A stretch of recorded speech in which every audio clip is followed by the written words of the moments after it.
Well, good morning. It is Whispering Button. It is Wednesday. It is Hump Day. It is Bin Day. Absolute scenes in the Button household. It's also Spag Bowl night tonight as well. So nice Spag Bowl on the slow cooker. So I'm looking forward to that tonight. It's a very dark central London, um, and I wanted to talk about obviously January the striker issue. Led to be believed lack of money available as well. And there were reports emulating yesterday to suggest that maybe Ivan Toney could be our striker solution. So, apparently West Ham are interested in signing the English striker in a surprise loan move for January from Al-Ahia in the Saudi Pro League. We know that it is a critical position, particularly with Nicholas Füllkrug continually being injured. And resting our hopes on a somewhat unproven Callum Marshall and also an aging Callum Wilson as well. There's clearly a need to bring in someone. Obviously, we've been linked with the likes of Chris Wood, unsurprisingly, for a short-term type sticky plaster over the issue, and it does look like another sticky plaster could be potentially on the cards with Ivan Toney. Now, according to reports, West Ham have him on our radar, and the former Brentford man is looking for a loan move in January in order to boost his chances to hit the World Cup squad. Obviously, England have qualified for the World Cup now, and it's believed that it reminds me somewhat of the Jesse Lingard move. There was an opportunity for him potentially to get back into the England fold, and he needed football, and didn't quite get to the squad, so to speak. But according to reports, it says Toney is definitely on West Ham's radar. We know they need a striker. As I said, Toney, when they look at the strikers available, there aren't many out there, and certainly not many with the record Toney has got. If he's going to be available on loan, it's certainly something they'll be looking at, because it seems they don't have too much money to spend on permanent signings. He currently earns, poor lad, only £525,000 a week, over £500,000 per. Oh, poor bloke. Now, whether a move materialises in January remains to be seen, but I understand that he's looking to get some Premier League football in order to boost his chances for the England squad. Now, obviously, we've been down this road before when we've tried to get players from the Saudi Pro League. Obviously, there are issues with tax and stuff like that, but being a loan deal might be easier. I don't know, in all honesty.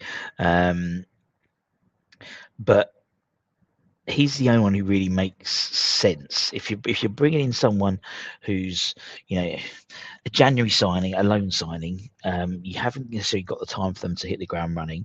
For them to not hit the ground running, I meant to say. So in terms of bringing in, I know we've been linked with 𝗥𝗢𝗥 from Palmeiras. Again, a player who's somewhat unproven in European football. He hasn't done very well since he went to Barcelona, went to Real Betis, and now sort of recaptured his form somewhat at Palmeiras. We spoke about Tariq George, the under-21 international from Chelsea. But both of those, I think, are sort of this side of the scale, so to speak. But someone like Ivan Toney, to be honest, does tick a lot of boxes. He's lethal in terms of very clinical as a striker. He's got size, he's got pace, and if we have to pay some of his wages, you have to pay some of his wages. If we have to pay the tax, we have to pay the tax. Yesterday, the likes of Emmanuel Dennis was ruled out as a free transfer.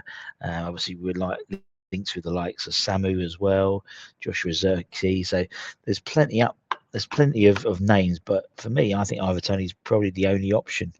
I think Gonza did an article on Clarence Hughes saying the same thing. He scored 30 goals in the Saudi Pro League, albeit the Saudi Pro League last season, as the second highest scorer. So it's not going to be easy for him to come over, but I know he's 29,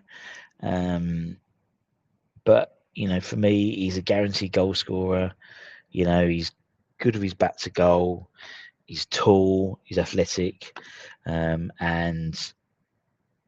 I think obviously I'm not saying we'll buy him, but on a loan deal, I think in terms of what we need for now, is he the long-term solution? Probably not. But for now, I think he's definitely someone we should be pursuing.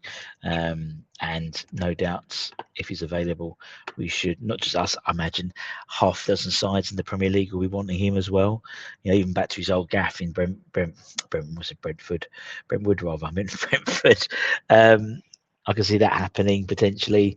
You've got to think that the sides around the relegation zone, someone like either Toney comes available, you're virtually guaranteed goals as long as you put the supply in. And I think we've got people there who can provide the supply. The likes of Diouf, albeit obviously when he comes back from the AFCONs, the likes of Bowen, the likes of Paqueta, Fernandez, these guys will be able to throw balls through him or put balls into him. And let's see, shall we? Holly's going to be around, I believe, today to give you your dose of Wednesday West Ham news. And we've only got a few more days before we can start talking about the Brentford game, which should be great to start doing and get out of this international rut. Anyway, take care, stay safe, stay warm, stay humble. Keep the faith, and I'll see you soon. BYE.